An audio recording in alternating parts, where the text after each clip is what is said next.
dropped out. Are you surprised? I'm kind of surprised.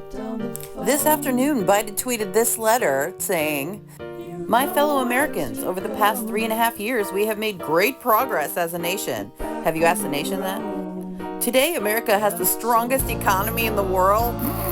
Okay, blah, blah, blah. Skipping to the good stuff.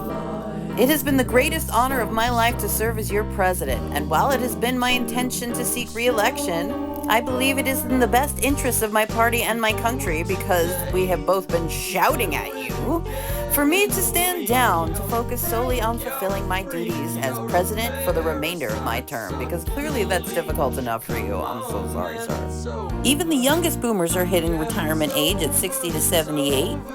And according to Mental Floss and the Pew Research Center, Joe Biden isn't actually a baby boomer. He's technically a member of the silent generation, as he clocks in at 81 years old. Although upper age restrictions and mandatory retirement are generally illegal, there are notable exceptions like pilots, air traffic controllers, foreign service employees, and federal law enforcement officers. Why shouldn't we add president to this list? In comparison, let's take a look at Al Gore, who has stepped down at age 75 from Apple's board of directors.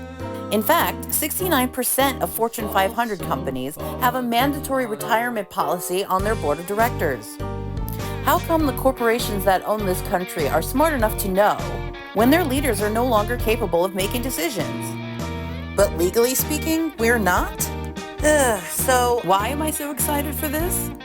It's not just because Biden clearly has dementia and needs to retire, but it's also because boomers have been hogging the wealth and power for a long time. According to this graphic from the Visual Capitalist, based on Federal Reserve data, although you can see that boomers experienced a dip in 2008, and again during COVID, they quickly recovered and rose to heights that no other generation has been able to duplicate. So seriously, can you blame me if I do my OK Boomer dance when one of the most influential members of your generation finally decides to pass the torch? We, as a generation, have been struggling to get a foothold in this society for years. Yeah, a large part of the reason for that is because boomers do not want to retire.